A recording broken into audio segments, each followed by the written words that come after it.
하나님의 은혜를 아는 자는 그 은혜가 헛되지 않게 하라.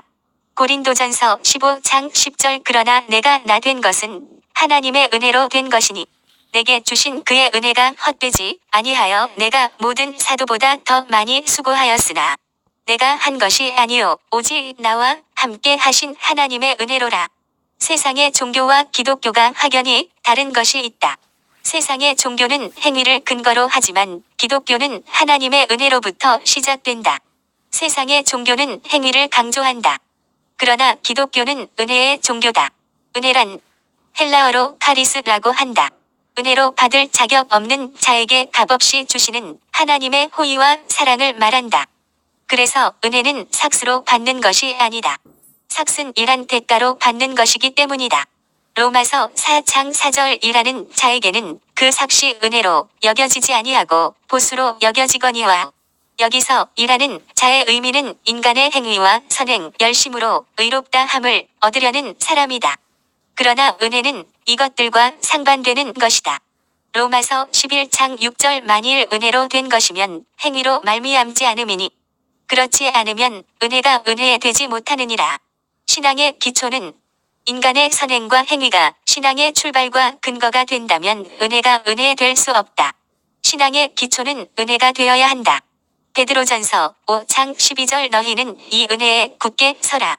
그런데 은혜가 우리 신앙의 기초가 되지 못하고 인간의 행위가 기초가 되고 근거가 된다면 어떻게 될까? 자유함이 없다. 감격이 없다. 확신이 없다. 어느 정도의 선행을 하고 의롭게 살아야 내가 용서받고 하나님의 자녀가 될 수 있겠는가? 천국에 들어갈 수 있겠는가? 지금까지 만나본 가톨릭 신자 중에 구원의 확신을 가진 사람을 만나 본 적이 없다. 한결같이 지금 그걸 어떻게 아느냐고 한다. 인간의 선행과 행위를 자신의 신앙의 기초로 삼고 있기 때문이다. 그러나 하나님의 은혜가 신앙의 기초가 되어 있다면 내 감정, 내 상태에 따라 흔들리지 않는다. 확신이 있다. 자유함이 있다. 내 인생 가운데 실패가 있고 넘어짐이 있어도 하나님의 은혜 가운데 있으면 자유함이 있고 확신이 있다. 물론 행위가 필요 없다는 말이 아니다.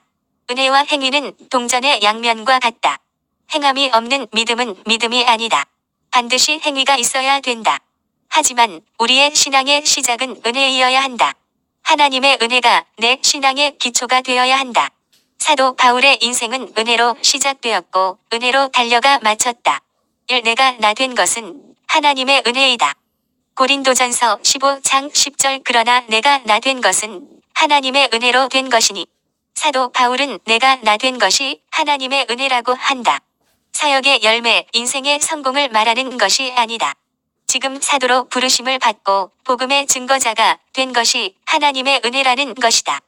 과거에 바울은 하나님의 교회를 박해했던 사람이었다. 고린도전서 15장 9절 나는 사도 중에 가장 작은 자라. 나는 하나님의 교회를 박해하였으므로 사도라 칭함 받기를 감당하지 못할 자니라. 바울은 유대교 신자로서 부활을 믿지 않고 부활의 신앙을 전하는 것을 막았던 것이다. 그랬던 그가 부활하신 주님을 만났다. 사도행전 9장 3절 사울이 길을 가다가 다메섹에 가까이 이르더니 호련히 하늘로부터 빛이 그를 둘러 비추는지라. 4절 땅에 엎드러져 들음의 소리가 있어 이르시되 사울아 사울아 내가 어찌하여 나를 박해하느냐 하시거늘 5절 대답하되 주여 누구시니이까 이르시되 나는 내가 박해하는 예수라. 그 누구도 예상하지 못했다. 바울이 예수를 만나고 부활의 증인이 되었다. 내가 나 된 것은 하나님의 은혜로 된 것이니 바울에게는 은혜에 대한 감격이 있었다. 고린도전서 15장 10절 그러나 내가 나 된 것은 하나님의 은혜로 된 것이니 내게 주신 그의 은혜가 헛되지 아니하여 내가 모든 사도보다 더 많이 수고하였으나 내가 한 것이 아니요 오직 나와 함께 하신 하나님의 은혜로라. 내가 나 된 것은 하나님의 은혜로 된 것이니 내게 주신 은혜가 헛되지 아니하여 나와 함께 하신 하나님의 은혜로다. 얼마나 은혜에 감격했으면 한 절의 은혜라는 말을 이렇게 반복하여 사용했겠는가. 하나님의 은혜를 아는 자에게는 이런 놀라운 감격이 있다. 그렇다면 오늘 당신에게 이런 은혜의 감격이 있는가? 하나님의 은혜가 아니면 어떻게 우리가 우리의 이성으로 시간과 공간을 초월해 계시는 영이신 하나님을 알 수 있겠는가?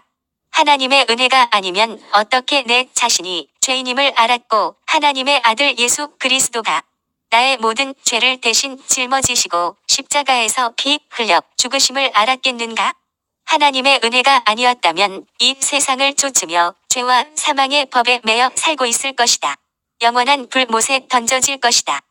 그런데 우리는 하나님의 은혜로 부르심을 받았고 죄 사함을 받았고 의롭다 함을 얻었고 하나님의 은혜로 자녀가 되었다. 에베소서 2장 8절 너희는 그 은혜에 의하여 믿음으로 말미암아 구원을 받았으니 이것은 너희에게서 난 것이 아니요 하나님의 선물이라.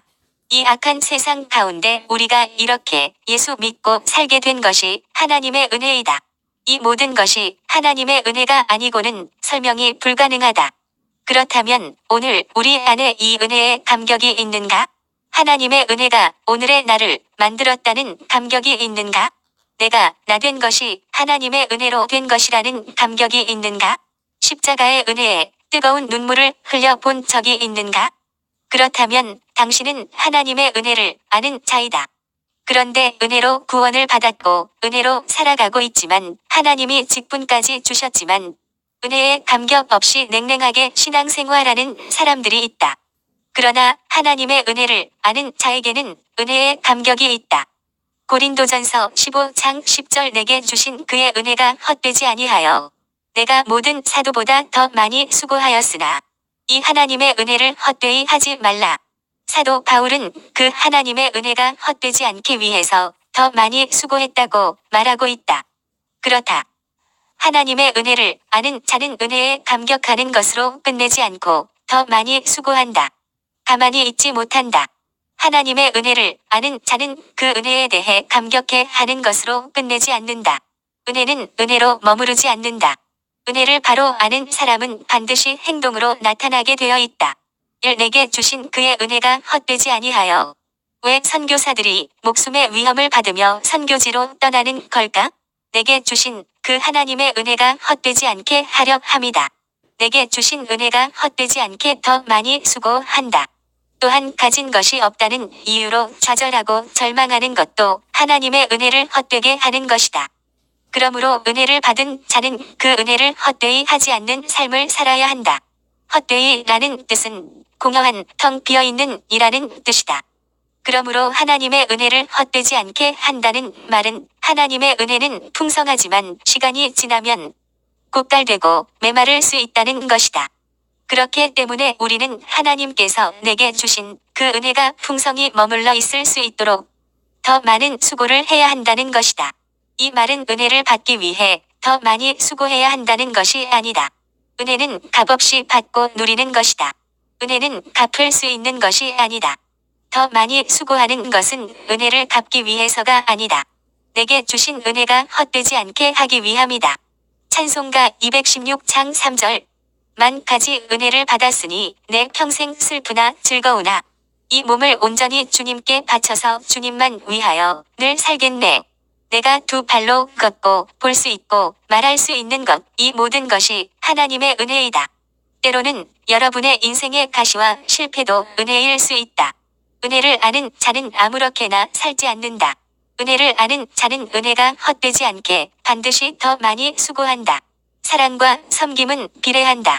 예수께서 한 바리새인의 집에 들어가 앉으셨을 때에 그 동네에 죄를 지은 한 여자가 예수께서 바리새인의 집에 앉아 계심을 알고 향유 담은 옥합을 가지고 와서 예수의 뒤로 그 발 곁에 서서 울며 눈물로 그 발을 적시고 자기 머리털로 닦고 그 발에 입 맞추고 향유를 부었다. 이때 예수를 청한 바리새인이 그것을 보고 마음에 이르되 이 사람이 만일 선지자라면 자기를 만지는 이 여자가 누구며 어떠한 자 곧 죄인인 줄을 알았으리라고 하였다. 이에 예수께서 이르시길 빚 주는 사람에게 빚진 자가 둘이 있어 하나는 500데나리온을 졌고 하나는 50데나리온을 졌는데 갚을 것이 없으므로 둘 다 탕감하여 주었다. 둘 중에 누가 그를 더 사랑하겠느냐고 물었다. 시몬이 많이 탕감함을 받은 자라고 대답하였다. 이에 예수께서 말씀하시길 누가복음 7장 47절 그의 많은 죄가 사하여졌도다. 이는 그의 사랑함이 많음이라. 사함을 받은 일이 적은 자는 적게 사랑하느니라. 많은 사랑을 받은 자는 사랑함이 많은 자가 된다. 사랑함이 많은 자는 많이 섬기게 된다. 많은 사랑을 받은 자가 많이 섬긴다. 충성 역시 마찬가지다. 자신이 받은 은혜와 비례한다.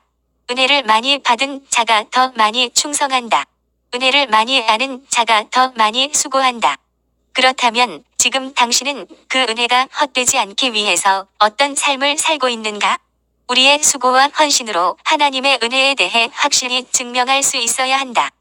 고린도전서 15장 10절 내가 모든 사도보다 더 많이 수고하였으나 내가 한 것이 아니요 오직 나와 함께 하신 하나님의 은혜로라. 바울은 하나님의 은혜가 헛되지 않게 더 많이 수고했는데 그 수고도 내가 한 것이 아니고 오직 나와 함께 하신 하나님의 은혜라는 것이다. 이 은혜를 아는 자는 자신을 자랑하지 않는다. 바울은 하나님의 나라와 복음을 위해 사역할 수 있었던 것이 하나님의 은혜라고 말한다. 바울은 자신을 드러내고 자랑하지 않았다. 많은 교회를 세우고 수많은 사람을 주께로 인도하고 성경을 13권이나 기록했지만 이 모든 수고가 오직 하나님의 은혜로 된 것이라고 고백한다. 정말 하나님의 은혜를 아는 자는 자신을 드러내고 자랑하지 않는다. 나와 함께 하시는 하나님의 은혜가 있었기에 선한 싸움을 싸우고 달려갈 길을 달려가고 믿음을 지킬 수가 있었다. 고난과 핍박도 이겨낼 수 있었다. 은혜를 아는 자는 은혜의 감격 속에 젖어 살아간다. 주를 위해 더 많이 수고한다. 은혜를 아는 자는 자랑하지 않는다. 하나님의 은혜를 아는 자에게는 하나님의 은혜에 대한 감격이 있다. 찬송가 305장 나 같은 죄인 살리신 주 은혜에 놀라워 잃었던 생명 찾았고 광명을 얻었네. 큰 죄악에서 건지신 주 은혜에 고마워. 나 처음 믿은 그 시간 귀하고 귀하다. 이제껏 내가 산 것도 주님의 은혜라. 또 나를 장차 본향에 인도해 주시리. 거기서 우리 영원히 주님의 은혜로 해처럼 밝게 살면서 주 찬양하리라. 이 찬송가의 작시자는 죄인이었던 자신의 모습을 고백하면서 그와 같이 비참했던 자신을 구원하신 주님을 찬양하고 있다. 작시자는 이 찬양을 통해서 삶의 많은 위험한 일들과 어려움 그리고 유혹들이 있었지만 안전하게 지금까지 인도하셨음을 감사하면서 주님께서 그 은혜로 끝까지 아버지 집으로 인도하실 것을 믿는 믿음으로 결론 내리고 있다. 이 찬송은 한때 노예상인이었던 존 뉴턴이 쓴 찬송시 중의 하나이다. 이 안에는 그의 체험이 녹아져 있다. 존 뉴턴은 선장의 아들로 태어났다. 그의 어머니는 독실한 신앙인이었다고 한다. 그녀는 아들이 어렸을 때부터 교육을 위해 대부분의 시간을 사용했고 그 덕분에 뉴턴은 3살이 못 되어서 영어를 읽을 수 있었다. 하지만 아들을 위해서 늘 기도하던 어머니는 존 뉴턴이 7살이 되던 해에 폐렴으로 세상을 떠나고 말았다. 그 이후 뉴턴의 삶은 암흑으로 변하게 되었다. 뉴턴은 어머니의 사후로 10살까지만 학교에 다녔고 그 이후엔 아버지를 따라 선원 생활을 시작하면서 방탕하고 거친 생활을 했다. 그리고 해군에 입대했지만 탈영과 사고를 일삼았다. 아들을 위해 기도하는 어머니를 가진 뉴턴이었지만 그는 무신론자가 되어서 누구를 만나든지 하나님을 모독하며 그의 신앙을 깨뜨리고자 했다. 그런데 그가 배를 타고 나간 어느 날 큰 폭풍우를 만났다. 거센 바람에 배의 돛은 떨어져 나갔고 배전은 함몰되었으며 바닷물이 갑판 위로 쏟아졌다. 선원들은 모두 입사할지 모른다는 두려움에 떨고 있었다. 뉴턴은 그렇게 죽음에 대한 두려움 앞에서 하나님을 부인했던 과거의 죄를 뉘우치면서 그가 그토록 외면했던 하나님께 용서를 구했다. 그리고 폭풍우는 잠잠해졌다. 존 뉴턴은 그가 죽음의 위기를 면했던 그 날을 나 같은 죄인을 구원하신 놀라운 은혜를 주신 날, 내가 처음 하나님을 믿은 날이라고 하여 죽을 때까지 평생을 기념했다고 한다. 한때 노예선 선장이며 노예매매업을 했던 존 뉴턴은 노예무역금지법이 영국 의회를 통과하는데 결정적인 역할을 하기도 했다. 나 같은 죄인 살리신 이 찬양시는 죽음의 위기를 면했던 그 날을 기억하고 그 크신 사랑을 감사하는 마음으로 지은 찬송시이다. 이 곡은 세계에서 가장 많이 불려진 노래 중에 하나이다. 세대와 계층 또한 장르와 인종을 넘어서 이 찬송은 모든 사람을 하나가 되게 만들었다. 우리가 살면서 받는 어떤 은혜보다 가장 귀한 은혜는 바로 구원받은 은혜이다. 지옥에 갈 수밖에 없는 죄인된 신분을 그리스도께서는 놀라운 사랑으로 바꾸어 주셨다. 언제 육신을 떠나더라도 하나님의 품으로 갈 수 있도록 말이다. 이렇게 큰 은혜를 받았기에 우리는 언제나 어떤 상황에서도 감사하며 찬양할 수 있는 것이다. 비록 존 뉴턴이 7살이 되던 해 그의 어머니는 세상을 떠났지만 결국 그 어머니의 기도는 확실하게 하나님의 응답을 받았다. 존 뉴턴은 그의 어머니에 대해서 이런 간증을 했다고 한다. 내가 돌아올 수 있었던 것은 어릴 때 어머니께서 가르쳐 주신 하나님의 말씀 때문이었다. 아들을 신앙으로 가르치기 위해 수고하셨던 어머니의 많은 기도와 눈물이 저를 하나님의 사람으로 만드셨습니다. 그리고 그의 묘비에는 심부름꾼 존 뉴턴은 우리의 주님 되시고 구세주이신 예수 그리스도의 풍성한 은혜로 보존되고 회복되고 용서받고 또 자기가 오랫동안 대적하고 파괴하려 했던 믿음을 오히려 전하게 되었습니다. 고 적혀 있다.